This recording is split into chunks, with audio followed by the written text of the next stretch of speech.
ಇತ್ತೀಚೆಗಷ್ಟೇ ಮೂಲಸೌಕರ್ಯವನ್ನ ಒದಗಿಸಿದಂಥ ರಾಜ್ಯ ಸರ್ಕಾರದ ವಿರುದ್ಧ ಟೀಕೆ ಮಾಡಿದ್ದಂಥ ಬಯೋಕಾನ್ ಸಂಸ್ಥೆಯ ಮುಖ್ಯಸ್ಥೆ ಕಿರಣ್ ಮಜುಮ್ದಾರ್ ಸಿಎಂ ಡಿಸಿಎಂ ರನ್ನ ಭೇಟಿಯಾಗಿದ್ದಾರೆ. ಬಹಳ ಕುತೂಹಲಕಾರಿಯಾದಂಥ ಬೆಳವಣಿಗೆ.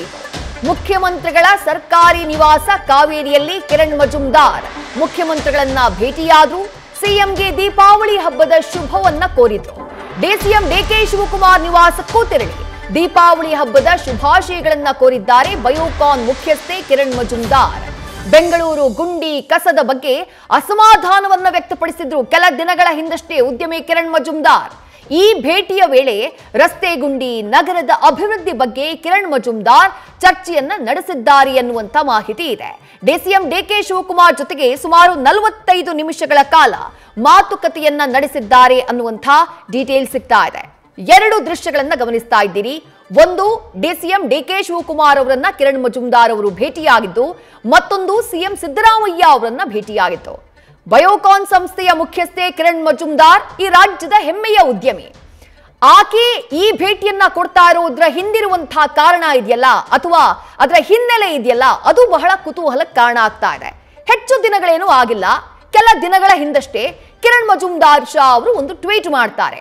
ಚೀನಾದಿಂದ ಒಬ್ಬ ಉದ್ಯಮಿ ಬಂದವರು ಬೆಂಗಳೂರು ನಗರದ ರಸ್ತೆಗಳನ್ನ ನೋಡಿ, ನಿಮ್ ರಸ್ತೆಯಲ್ಲಿ ಇಷ್ಟೊಂದು ಗುಂಡಿ ಯಾಕಿದೆ, ರಸ್ತೆ ಬದಿಯಲ್ಲಿ ಕಸಗಳನ್ನೆಲ್ಲ ಯಾಕೆ ಎಸೀತಾರೆ, ಇಷ್ಟು ಇನ್ವೆಸ್ಟ್ಮೆಂಟ್ ಮಾಡೋದಕ್ಕೆ ಹೊರಗಿನವರು ಸಿದ್ಧರಿರುವಾಗ ಅದರ ಬಗ್ಗೆ ನಿಮ್ಮ ಸರ್ಕಾರ ಯಾಕೆ ಗಮನ ಹರಿಸ್ತಿಲ್ಲ ಅಂತ ಹೇಳಿ ಚೀನಾದ ಉದ್ಯಮಿ ನನ್ನನ್ನ ಪ್ರಶ್ನೆ ಮಾಡಿದ್ರು ಅಂತ ಹೇಳಿ ಕಿರಣ್ ಮಜುಮ್ದಾರ್ ಶಾ ಅವರು ಟ್ವೀಟ್ ಮಾಡಿದ್ರು. ಅವರ ಈ ಟ್ವೀಟ್ ದೊಡ್ಡ ಮಟ್ಟದಲ್ಲಿ ರಾಜಕೀಯ ಆರೋಪ ಪ್ರತ್ಯಾರೋಪಗಳಿಗೆ ಕಾರಣ ಆಗ್ಬಿಡ್ತು. ಸಿಎಂ ಸಿದ್ದರಾಮಯ್ಯ ಹಾಗೆ ಡಿಸಿಎಂ ಡಿಕೆ ಶಿವಕುಮಾರ್ ಸಿಡಿದು ಬಿಟ್ರು. Support with the system. I have called a meeting of all the adjacent area. Now I have taken over the adjacent local bodies of Bangalore district also, apart from the GBA. So I'll be calling a meeting. I am going to visit all those areas on Wednesday, Thursday, and Friday. I am calling a meeting. They said that there will be a part of the development because there is a huge difference of taxes between those areas and the Bangalore Corporation. So we'll have to look at and see that all those areas also will be developed. Kannada ರಸ್ತೆಗಳ list ಅಂದ್ರೆ ಕೊಟ್ಟಿದ್ದಾರಾ ಕಿರಣ್ ಮಜುಮ್ದಾರ್? ಕನ್ನಡದಲ್ಲಿ ಹೇಳ್ತಾರೆ ರಸ್ತೆಗಳ list ಕೊಟ್ಟಿದ್ದಾರಾ Kiran Majumdar ಅವರು?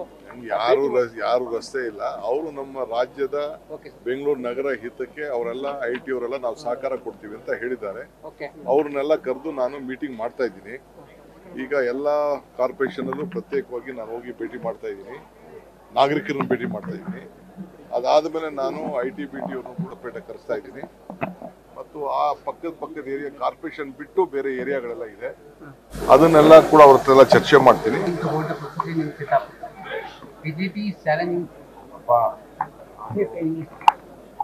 ಎಲ್ಲ ಚರ್ಚೆ ಮಾಡಕ್ಕಿದೆಲ್ಲ ಹೋಗಲ್ಲ, ಅವಶ್ಯಕತೆ ಇಲ್ಲ. ನಮ್ಮ ಡ್ಯೂಟಿ ನಾವು ಮಾಡ್ತೀವಿ. ನಾವು ಜನರ ಬದುಕಿನ ಬಗ್ಗೆ, ಜನರ ಅಭಿವೃದ್ಧಿ ಬಗ್ಗೆ ನಾವು ಮಾಡ್ತೀವಿ. ನಮ್ಗೆ ಮಿಕ್ಕಿದ ಯಾವ ವಿಚಾರ. ಮುಖ್ಯಮಂತ್ರಿ ಡಿಸಿಎಂ ಡಿಕೆ ಶಿವಕುಮಾರ್ ಅವರ ಪ್ರತಿಕ್ರಿಯೆಯನ್ನ ನೀವು ಗಮನಿಸಿದ್ರಿ. ಅವರು ಒಂದಿಷ್ಟು ಸಲಹೆಗಳನ್ನ ಕೊಟ್ಟಿದ್ದಾರೆ. ಬೆಂಗಳೂರು ಅಭಿವೃದ್ಧಿಗೆ ನಾವೆಲ್ಲರೂ IT ಉದ್ಯಮಿಗಳು ಜೊತೆಯಾಗಿ ನಿಲ್ತೀವಿ ಅನ್ನುವಂಥ ಮಾತನ್ನ ಹೇಳಿದ್ದಾರೆ ಅಂತಷ್ಟೇ ಹೇಳಿದ್ದಾರೆ ಡಿಸಿಎಂ ಡಿಕೆ ಶಿವಕುಮಾರ್. ಆದ್ರೆ ಈ ಭೇಟಿ ಇದೆಯಲ್ಲ, ಈ ಭೇಟಿಯ ಹಿಂದೆ ಏನೋ ಒಂದಾಗಿದೆ. ಬಟ್ ಅದು ಏನೇ ಆಗಿದ್ರು ನಗರಕ್ಕೆ ಒಳ್ಳೇದಾಗ್ಲಿ ಅನ್ನೋದಷ್ಟೇ ಜನರ ಆಶಯ. ಡೀಟೇಲ್ಸ್ ನಮ್ಮ ಪ್ರತಿನಿಧಿ ಶಿವಪ್ರಸಾದ್ ನೀಡ್ತಾ ಹೋಗ್ತಾರೆ. ಶಿವಪ್ರಸಾದ್, ಬಹಿರಂಗ ವಾಕ್ ಸಮರ ಕಿರಣ್ ಮಜುಮ್ದಾರ್ ಶಾ ಹಾಗೆ ಡಿಸಿಎಂ ಡಿಕೆ ಶಿವಕುಮಾರ್ ಅವರ ಮಧ್ಯೆ ಆಗಿತ್ತು. ಕಿರಣ್ ಮಜುಮ್ದಾರ್ ಶಾ ಟೀಕೆಯನ್ನ ಮಾಡಿದ್ದಕ್ಕೆ ಸರಿ ಅವರೇ ರಸ್ತೆಗಳನ್ನ ಬಿಲ್ಡ್ ಮಾಡ್ಕೊಂಡ್ಬಿಡ್ಲಿ ಅಂತ ಹೇಳಿ ಖಾರವಾಗಿ ಹೇಳಿದ್ರು. ಬಿಜೆಪಿ ಅವರಿದ್ದಾಗ ಇವರು ಆರೋಪ ಮಾಡಿದ್ರ ಅಂತ ಹೇಳಿ ಟೀಕೆ ಮಾಡಿದವರು ಡಿಸಿಎಂ ಡಿಕೆ ಶಿವಕುಮಾರ್. ಅದಾದ ನಂತರ ಅದಕ್ಕೆ ಸ್ಪಷ್ಟನೆಯನ್ನು ಕಿರಣ್ ಮಜುಮ್ದಾರ್ ಶಾ ಕೊಟ್ರು. ಈ ಆರೋಪ ಪ್ರತ್ಯಾರೋಪಗಳ ಬೆನ್ನಲ್ಲೇ ಇವತ್ತು ಏಕಾಏಕಿ ಸಿಎಂ ಡಿಸಿಎಂ ರನ್ನ ಕಿರಣ್ ಮಜುಮ್ದಾರ್ ಶಾ ಭೇಟಿಯಾಗಿರೋದು ಸಾಕಷ್ಟು ಕುತೂಹಲಕ್ಕೆ ಕಾರಣ ಆಗ್ತಾ ಇದೆ. ಶಿವಪ್ರಸಾದ್, ಇದ್ರ ಹಿನ್ನೆಲೆ ಏನು, ಏನ್ ಚರ್ಚೆಯಾಗಿದೆ ಅಂತ ಹೇಳಿ? ಖಂಡಿತವಾಗಿ ವಿದ್ಯಾಶ್ರೀ, ಕಿರಣ್ ಮಜುಮ್ದಾರ್ ಮತ್ತೆ ಸರ್ಕಾರದ ವಿರುದ್ಧ ಏನ್ ತಿಕ್ಕಾಟ ನಡೀತಾ ಇತ್ತು, ಬೆಂಗಳೂರು ಅಭಿವೃದ್ಧಿ ವಿಚಾರ, ಮೂಲಸೌಕರ್ಯ ಒದಗಿಸ್ತಕ್ಕಂಥ ವಿಚಾರ, ಜೊತೆಗೆ ಗುಂಡಿಗಳ ವಿಚಾರ ಕುರಿತಂತೆ IT ಉದ್ಯಮಿಗಳು ನಿರಂತರವಾಗಿ ತಮ್ಮ ಅಸಮಾಧಾನವನ್ನ ಹೊರಹಾಕ್ತಾ ಇದ್ರು. ಸರ್ಕಾರಕ್ಕೂ ಕೂಡ ಅವ್ರದೇ ಆದಂತ ಮಾರ್ಗದಲ್ಲಿ, ಅಂದ್ರೆ ಟ್ವೀಟ್ ಮುಖಾಂತರ ಸರ್ಕಾರವನ್ನ ಎಚ್ಚರಿಕೆ ಕೊಡೋದಿರ್ಬೋದು. ಈ ರೀತಿ ಬೆಂಗಳೂರಿಗೆ ತನ್ನದೇ ಆದಂತ ಐತಿಹಾಸಿಕ ಹಿನ್ನೆಲೆ ಇದೆ, IT ವಲಯಕ್ಕೆ ಸಾಕಷ್ಟು ಅವಕಾಶಗಳಿದ್ರು ಸಹಿತವಾಗಿ ಗುಂಡಿಗಳ ವಿಚಾರ ಕುರಿತಂತೆ ಇತರ ದೇಶಗಳ ಉದ್ಯಮಿಗಳು ಕೂಡ ಪ್ರಶ್ನೆ ಮಾಡ್ತಾ ಇದ್ದಾರೆ. ಕಸದ ಸಮಸ್ಯೆಯನ್ನು ಕೂಡ ತಾವು ಬಗೆಹರಿಸಬೇಕು ಎಂಬ ಅಂತಕ್ಕಂಥ ಆಗ್ರಹವನ್ನು ಕೂಡ ಮಾಡಿದ್ರು. ಈ ವಿಚಾರ ಕುರಿತಂತೆ ಬೆಂಗಳೂರು ಉಸ್ತುವಾರಿ ಸಚಿವರಾಗಿರ್ತಕ್ಕಂಥ DCM DK ಶಿವಕುಮಾರ್ ಅವರು ಕೆಲವೊಂದಿಷ್ಟು ಉದ್ಯಮಿಗಳು ತಮ್ಮ ವೈಯಕ್ತಿಕ ಹಿತಾಸಕ್ತಿಗಾಗಿ ಈ ರೀತಿ ಆರೋಪಗಳನ್ನ ಮಾಡ್ತಾ ಇದ್ದಾರೆ ಅಂತಕ್ಕಂಥ ಹೇಳಿಕೆಗಳನ್ನು ಕೂಡ ನೀಡಿದ್ರು.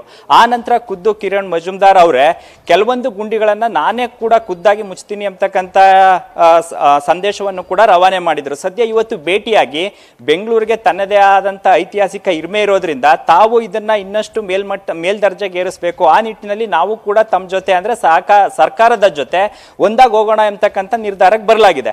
ಇದರ ಜೊತೆಗೆ DCM DK ಶಿವಕುಮಾರ್ ಅವರು ಕೂಡ ಬೆಂಗಳೂರಿನ ಅಭಿವೃದ್ಧಿ ವಿಚಾರದಲ್ಲಿ ತಾವು ಕೈಗೊಂಡಿರ್ತಕ್ಕಂಥ ನಿರ್ಧಾರಗಳ ವಿಚಾರಗಳಿರ್ಬೋದು, ಈಗಾಗಲೇ 5,000ಕ್ಕೂ ಹೆಚ್ಚು ಗುಂಡಿಗಳನ್ನ ಮುಚ್ಚಿರ್ತಕ್ಕಂಥ ಕಾರ್ಯಕ್ರಮಗಳಿರ್ಬೋದು, ಜೊತೆಗೆ GBA ಇಂದ ಯಾವ್ಯಾವ ಕಾರ್ಯಕ್ರಮಗಳನ್ನು ಅನುಷ್ಠಾನ ಮಾಡಲಾಗಿದೆ, ಸಾರ್ವಜನಿಕರಿಂದ ಸೆಲ್ಫಿ ಮಾಡಿ ವಿಡಿಯೋ ಕಳಿಸ್ತಕ್ಕಂಥದ್ದು, ಅದನ್ನ ಖುದ್ದಾಗಿ ಬಗೆಹರಿಸ್ತಕ್ಕಂಥ ಕಾರ್ಯಕ್ರಮಗಳನ್ನು ಕೂಡ ಕೈಗೊಳ್ಳಲಾಗಿದೆ. ಈ ವಿಚಾರದಲ್ಲಿ ಯಾವುದೇ ರಾಜಕೀಯ ಬೇಡ, ಅಭಿವೃದ್ಧಿ ವಿಚಾರದಲ್ಲಿ ಎಲ್ಲರೂ ಕೂಡ ಅಂದ್ರೆ IT ವಲಯಕ್ಕೂ ಕೂಡ ಸರ್ಕಾರ ಸಾಕಷ್ಟು ಉತ್ತೇಜನವನ್ನ ನೀಡ್ತಾ ಇದೆ. ಜೊತೆಗೆ ಬೆಂಗಳೂರಿನ ಗುಂಡಿ ವಿಚಾರ ಕುರಿತಂತೆ ಕೇವಲ ಈ ಕಾಲದಲ್ಲಿ ಅಷ್ಟೇ ಅಲ್ಲ, ಇಂದಿನ ಸರ್ಕಾರಗಳಲ್ಲೂ ಕೂಡ ಗುಂಡಿ ವಿಚಾರ ಕುರಿತಂತೆ ದೊಡ್ಡ ಮಟ್ಟದ ಚರ್ಚೆ ಆಗ್ತಾ ಇತ್ತು. ಆ ಸಂದರ್ಭದಲ್ಲಿ ಕೂಡ ಕೆಲವೊಂದಿಷ್ಟು ಜನ ಮಾತಾಡಿದ್ರು. ಈ ಸಂದರ್ಭದಲ್ಲಿ ಎಲ್ಲರೂ ಕೂಡ ನೀವು ಸೇರಿದಂತೆ ಇತರರು ಕೂಡ ಮಾತನಾಡ್ತಾ ಇದ್ದೀರಿ, ಆದರೆ ಸರ್ಕಾರ ಕೂಡ ಈ ಬಗ್ಗೆ ಗಂಭೀರವಾಗಿ ಪರಿಗಣಿಸಿದೆ. ಈಗಾಗಲೇ ಅನೇಕ ಗುಂಡಿಗಳನ್ನ ಮುಚ್ಚಲಾಗಿದೆ.